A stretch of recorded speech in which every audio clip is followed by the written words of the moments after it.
The way that you act when situations are not going according to plan. When situations come to test you and to try you, to see whether or not you are of good character or not. Okay? And in these trying situations, children, it is imperative that we learn how to walk by His Spirit, in His Spirit.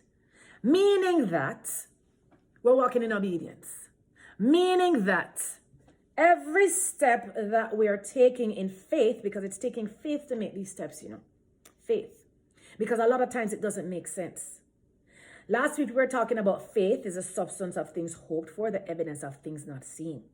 So walking in the faith, you're not actually seeing the fruit of what you're walking in. You're not seeing the reason as to why you need to take a different route, or you're not seeing the reason why you need to take a different strategy in walking in this specific situation that you're in, right? But you're doing it in faith.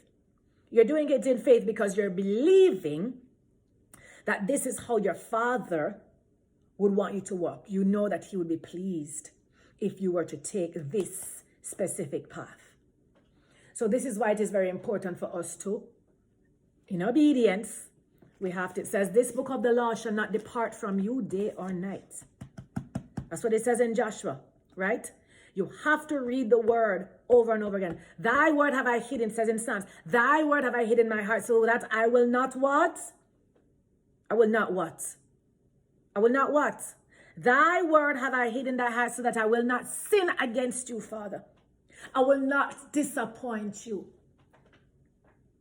I will not walk in error. So in order to not walk in error, children, in order to walk in faith, you have to study the word. Yeah, you can't do an exam without studying for it. Some people can try and cram. And even if you cram, you still are taking in some information. Even those children or those students that go and sit exams without studying, they still had to listen in class, even though the teacher may not have had their full attention, their undivided attention. Some information was coming in, right? Some information settled. Some seeds were sown. So they went into the test, and some of them did pass because some of them automatically have it like that. But for others, we have to read, we have to soak in, we have to meditate on the word day and night, children, so that we know that we are. And it's a process. It is a process. It's not done overnight. You have to continue to, and you will misstep, you will make mistakes. And this is why it says a righteous man falleth several times. But guess what? He doesn't just fall and stay on the ground. He gets back up. He gets back up. And what happens after a while is, when a specific thing keeps causing you to stumble, after a while you're like, no. I know that is a stone and a rock. I'm not going to walk down that path. I'm going to walk around. Right? And then, when you make that change, that modification, then there's something else that will cause you to stumble. And then you're learning. Okay, I don't walk here. I don't do this. I put on different shoes. Okay, I have to change my shoes. I can't wear slippers. Because if I wear slippers, my foot, I'm going to get bust up. Right?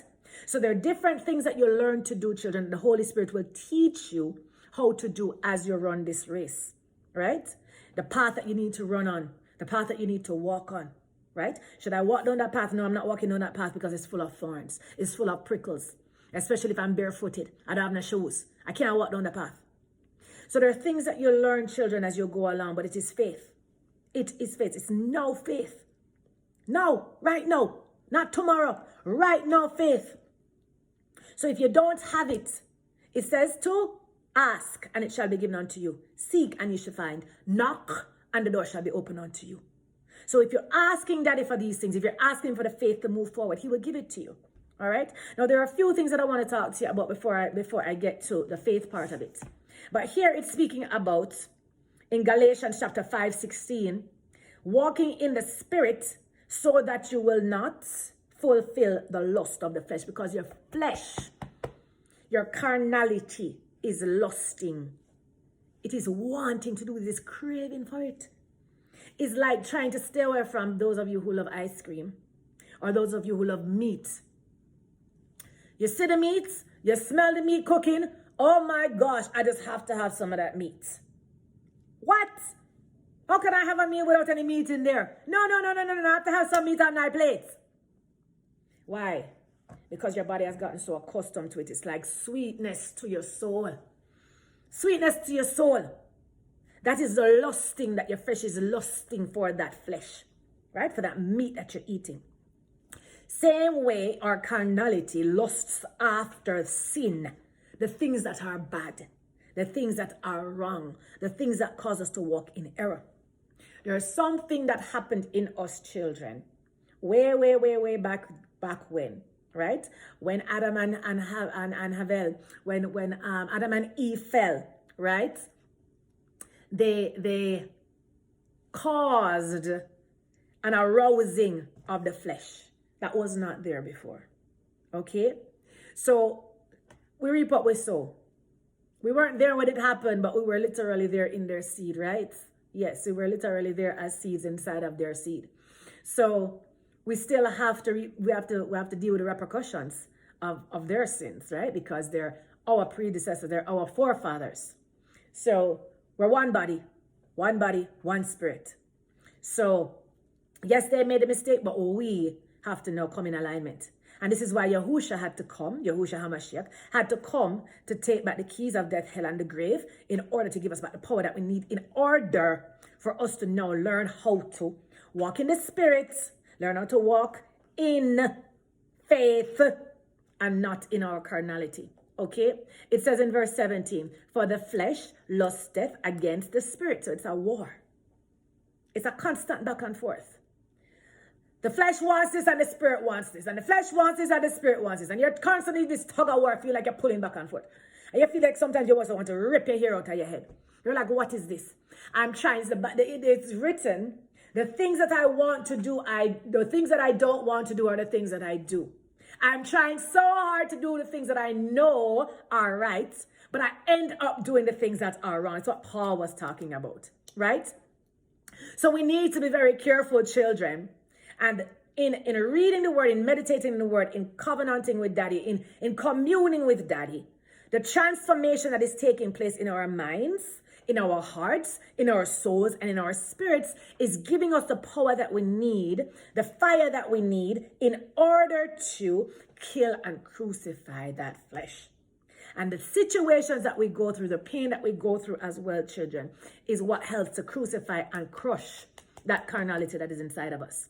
So in verse 17, it says, for the flesh lusteth after the spirit, and the spirit against the flesh.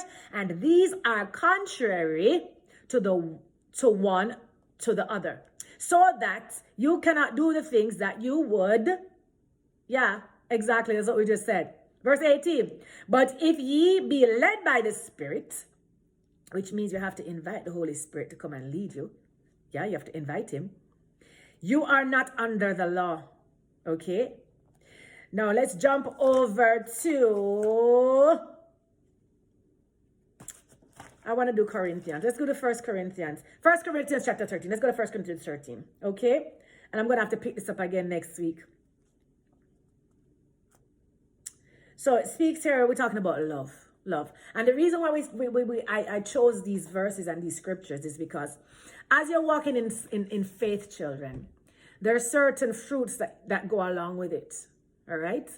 So there are certain situations as we go in life, as we grow, as we contend with the flesh and with our lusts, as we mature in the spirit. Daddy will continue to bring us into situations that cause us to come up in our faith. All right. It says without faith, it is impossible to please God. Let me repeat that. The word says, it is written, without faith, it is impossible to please Abba Yahweh. So faith is extremely important because if you don't have it, you're not going to be pleasing your daddy. And what is life? What is the meaning of life? What is life worth if we're not going to be pleasing our Father? Because if you're not pleasing him, the opposite is happening, right? You're displeasing him, you're dishonoring him. So you want to be very careful, children, that you're not just being lackadaisical about it. That you're being very deliberate on your actions and what it is that you're doing. Very deliberate. So you need to, and you're going to want to please